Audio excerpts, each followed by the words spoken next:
The mad woman in the attic. Sandra Gilbert and Susan Gubar coauthor பண்ணி எழுதியிருக்காங்க. இது நம்மளோட ப்ரீவியஸ் வீடியோஸோட கண்டினியூஷன். கைனோக்ரிட்டிசம் எல்லாம் பார்த்துட்டு இருந்தோம் இல்லைங்களா, அதோட கண்டினியூஷன்.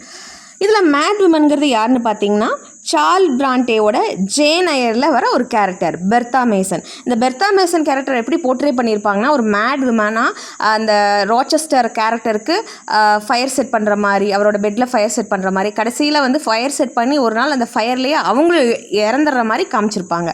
இவங்க தான் இந்த மேட் உமன் போர்ட்ரேயல்.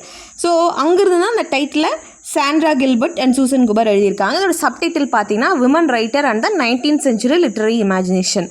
ஸோ ஒரு ஃபெமினிஸ்ட் லென்ஸோட நம்ம கைனோக்ரிட்டிசம் பார்த்தோம் இல்லைங்களா, ஸோ ஒரு ஃபெமினிஸ்ட் லென்ஸோட இந்த ரைட்டர்ஸோட ஒர்க்ஸ் எல்லாம் இந்த 2 ஃபீமேல் ரைட்டர்ஸ் வந்து என்ன பண்ணுறாங்கன்னா ஆராய்ச்சி பண்ணுறாங்க. Jane Austen, Mary Shelley, Charlotte Bronte, George Eliot, Emily Bronte, Elizabeth Barrett Browning, Christina Rossetti, Emily Dickinson, இவங்களோட ரைட்டிங்ஸ் எல்லாம் பார்க்குறப்போ ஃபெமினிஸ்ட் லென்ஸில் பார்க்குறப்போ தான் தெரியுது அவங்க ரெப்ரசென்ட் பண்ணுற சில கேரக்டர்ஸ் பார்த்தீங்கன்னா அவங்க அப்படி எழுத முடியலை, அதனால அந்த கேரக்டர்ஸ் மூலமாக ரெப்ரசென்ட் பண்ண மாதிரி இருக்குது. ஃபார் எக்ஸாம்பிள் அவங்களோட ரிபலியஸ் நேச்சரை காட்ட முடியல. ஸோ பெர்த்தா மேசன் மாதிரி ஒரு மேட் உமன் காட்டுறது மூலயமா அவங்களோட கோபத்தை அவங்க வெளி காமிக்கிறாங்க. இதை மாதிரி Sandra Gilbert and Susan Gubar சொல்லியிருப்பாங்க. தென் இன்னொரு major concept anxiety of authorship.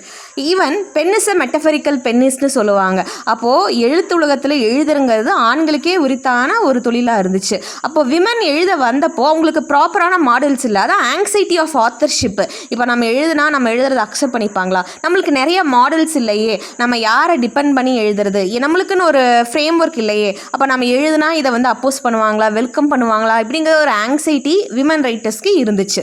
இதே ஹரால்ட் ப்ளூம் வந்து ஆங்ஸைட்டி ஆஃப் இன்ஃப்ளூயன்ஸ் சொல்கிறாரு. ஸோ மேல் ரைட்டர்ஸ்க்கு இருக்கிறது பார்த்தீங்கன்னா anxiety of influence, whereas female ரைட்டர்ஸ்க்கு இருந்தது anxiety of authorship. Anxiety of இன்ஃப்ளூயன்ஸ்னா என்ன, நிறைய மேல் ரைட்டர்ஸ் எழுதிட்டாங்க, அது எழுதுறதுனால என்ன ஆயிடுச்சுன்னா நான் இப்போது புதிய படைப்பை கிரியேட் பண்ண போகிறேன்னா அவங்களோட சாயல் வந்து என்னோட ஒர்க்கில் பட்டுருமோ, ஏன்னா நான் எப்படியா இருந்தாலும் பெரிய பெரிய ரைட்டர்ஸோட ஒர்க்ஸ் படிச்சுட்டு தான் வரப்போகிறேன், நானும் ஒரு ரைட்டராக இருக்கிறதுனால. ஸோ என்னோட ரைட்டிங்கில் வந்து அவங்கள நான் வெளிப்படுத்திடுவனோ, அவங்க வெளிப்பட்டுருவாங்களோ, அந்த சாயல் வந்துருமோ அப்படிங்கிறது எனக்கான பயம், மேல் ரைட்டர்ஸ்க்கான பயம். அது ஆங்ஸைட்டி ஆஃப் இன்ஃப்ளூயன்ஸ்.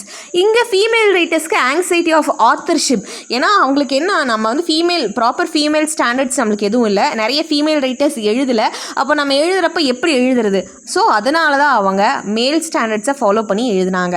ஸோ இப்போ மேல் ஸ்டாண்டர்டை ஃபாலோ பண்ணி எழுதுறப்போ உங்களை ப்ளீஸ் பண்ணணும்னா ஐதர் ஏஞ்சலிக் கேரக்டர்ஸாக ஃபீமேலை காட்டணும், இல்லை அப்படின்னா மேட் விமன் மாதிரி காமிக்கணும். ஸோ ஐதர் ஏஞ்சலிக் கேரக்டர்ஸாக காமிக்கணும், இல்லைனா ஒரு மான்ஸ்டர்ஸ் ரிபலியஸ் கேரக்டராக காமிக்கணும். இதுதான் ஒரு ஃபீமேல் ரைட்டர்ஸோட சிச்சுவேஷனாக இருந்துச்சு. ஸோ இதை தான் நம்ம கைனோக்ரிட்டிசம்க்கு ஒரு பெஸ்ட் எக்ஸாம்பிளாக நம்ம சொல்லலாம். ஸோ மறக்காமல் சப்ஸ்கிரைப் பண்ணிக்கோங்க. நெக்ஸ்ட் வீடியோவில் நம்ம பார்க்கலாம்.